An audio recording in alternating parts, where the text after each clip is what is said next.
Kita melanjutkan pembahasan mengenai pendekatan pola fungsional Gordon, masih dalam proses mengumpulkan data dalam tahap asesmen keperawatan. Ya, jika kita sudah berbicara pada video-video sebelumnya terkait dengan pola head to toe dan pola review of system. Nah, di kesempatan ini kita akan berbicara mengenai pola fungsional Gordon. Adapun tujuan pembelajaran pada kesempatan ini yaitu memahami terkait dengan pendekatan pola fungsional Gordon. Kita mengetahui berbicara tentang pola fungsional Gordon ini sangat erat kaitannya dengan 13 domain yang nanti akan kita bahas di tahap proses keperawatan, yaitu perencanaan keperawatan, yang mana di dalamnya nanti kita akan belajar menggunakan nanda.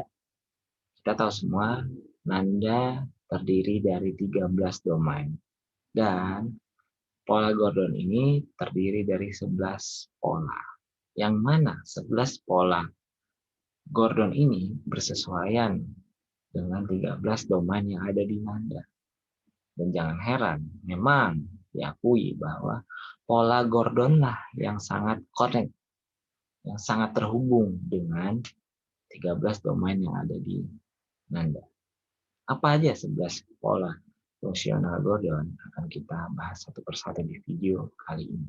Yang pertama adalah pola penata laksanaan kesehatan atau persepsi sehat pasien. Nah, di sini ketika berinteraksi dengan pasien, ketika mewawancarai pasien, kita akan mengulas, mengkaji bagaimana sih menurut pasien tentang pola sehat atau kesejahteraan yang dirasakannya.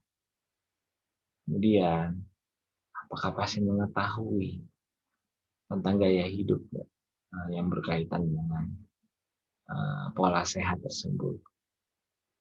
Kemudian, apakah pasien mengetahui tentang praktek kesehatan untuk mempreventif diri. Ya, kemudian tentang ketaatan pada ketentuan media dan keperawatan yang dianut oleh pasien. Di sini lebih kepada berbicara tentang persepsi sehat menurut pasien itu bagaimana. Itu pola pertama. Pola kedua tentang pola nutrisi dan metabolik. Di sini ketika bertemu dengan pasien, kita akan menanyakan bagaimana pola makannya sebelum sakit dan saat ini setelah sakit. Begitu juga dengan asupan cairannya, bagaimana. Kemudian secara tipe makanan, tipe cairan, apakah ada perubahan selama dia sebelum sakit dan saat ini setelah dia sakit. Apakah terjadi penurunan berat badan atau justru peningkatan berat badan selama dia sakit. Bagaimana tentang nafsu makannya? Hal-hal apa saja yang mempengaruhi nafsu makan? Adakah preferensi makanan yang dia sukai, namun bertentangan dengan pola nutrisi yang lagi dijalankan selama sakit? Adakah opsional lain tentang pilihan makanan yang bisa dimakan oleh pasien? Harapan-harapan pasien bisa digali di pola nutrisi dan metabolik. Sebenarnya lebih detail dari ini bisa kita gali. Contoh, apakah akibat pola nutrisi yang jelek ini tampilan fisik secara general juga berpengaruh? Bisa apakah terkesan atau terlihat kulit pasien agak kusam, rambut pasien agak kusam yang mengindikasikan nutrisi metaboliknya terganggu. Bagaimana dengan kadar gula darah, itu juga berkaitan di pola ini. Lanjut, pola ketiga, pola eliminasi. Terkait dengan deifikasi atau berkemih biasanya kita berbicara dengan deifikasi. Dengan eliminasi, sorry. Kita bandingkan sebelum sudah masuk rumah sakit itu bagaimana. Kemudian apakah mempunyai keinginan untuk dibantu dalam eliminasi. Apakah pasien bisa secara mandiri atau justru dilakukan pendampingan dengan alat bantu? Apakah dalam eliminasinya pasien menggunakan obat-obatan? Bisa saja. Kemudian pola keempat, pola aktivitas dan latihan. Di sini terkait dengan aktivitas yang dijalani pasien sebelum sakit, bisa kita cari tahu, dan setelah dia sakit itu bagaimana. Tentang status pernapasan, lelahnya pasien pada saat beraktivitas, itu bisa dikaji di pola keempat ini. Kemudian kemampuan untuk mengusahakan aktivitas sehari-hari, makan, minum, berpakaian, toileting, bersihkan rumah, aktivitas lainnya bisa terlihat di pola aktivitas dan latihan. Yang kelima adalah pola tidur dan istirahat. Bagaimana di sini kita harus menggambarkan terkait dengan durasi, frekuensi tidur sebelum pasien sakit dan setelah pasien dirawat di rumah.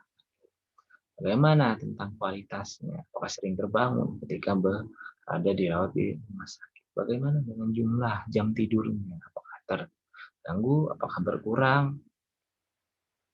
Itu bisa digali di pola tidur dan istirahat. Pindah pola tentang kognitif, perseptual, keadekuatan alat sensori. Di pola ke-6 ini, kita akan mencoba untuk mengidentifikasi apakah ada masalah di panca indera pasien pertama dan tentang kemampuan kognitif pasien. Bagaimana tentang kemampuan dia berbahasa, belajar, ingatannya, apakah dia bisa memutuskan sendiri terkait dengan hal apa terbaik ke depannya. Itu tentang pola kognitif dan perseptual serta keadekuatan alat sensori. 7. Pola persepsi dan konsep diri. Ini bagaimana pasien menilai dirinya sendiri. Apakah pasien merasa ini suatu hal yang buruk? Apakah pasien menilai bahwa hal ini justru akan menurunkan kemampuan fisiknya? Bagaimana pola emosionalnya di sini? Citra dirinya terhadap sakitnya bagaimana? Apakah dia mengalami penurunan harga diri terhadap sakitnya ini? Apakah dia merasa tidak mempunyai peran lagi ketika dia sakit? Nah, pembahasan seperti ini yang akan dikaji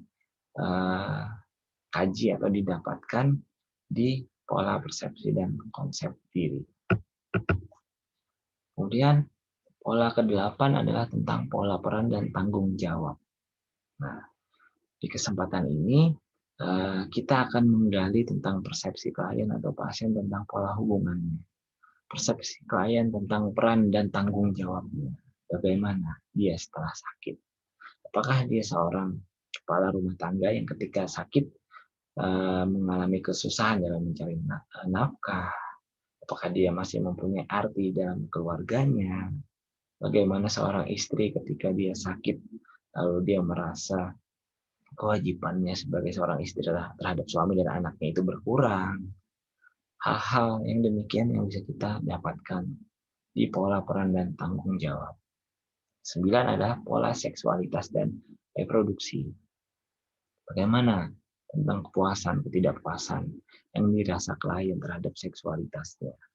Apakah kondisi sakit ini akan mengganggu pola seksualitas atau justru mengganggu fungsi seksualitas? Bukan hanya tentang seksualitas, tapi juga tentang reproduksinya.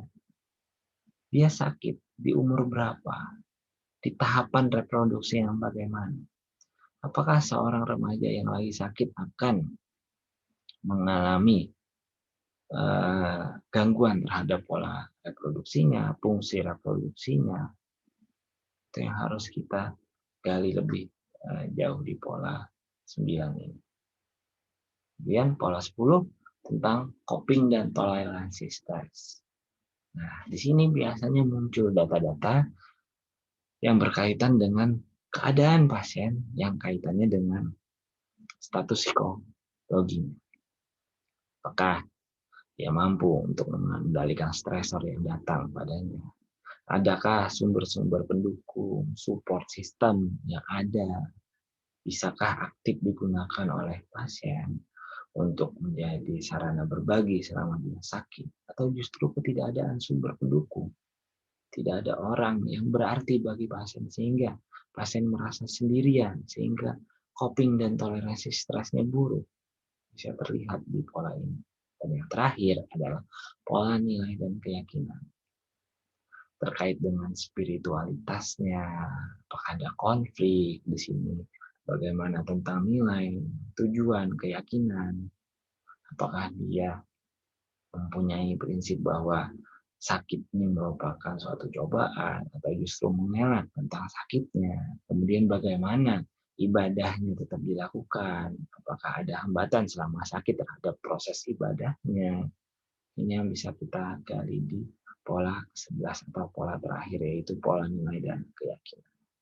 Nah, ini tadi teman-teman terkait dengan ulasan singkat 11 pola fungsional Gordon. Semoga nanti di video berikutnya kita lebih bisa membreakdown 11 video 11 menjadi 11 video sehingga bisa lebih detail berbicara tentang 11 pola fungsional Gordon. Ini dulu terkait dengan ulasan singkat pola fungsional Gordon. Semoga bermanfaat untuk semua. Sampai ketemu di video berikutnya.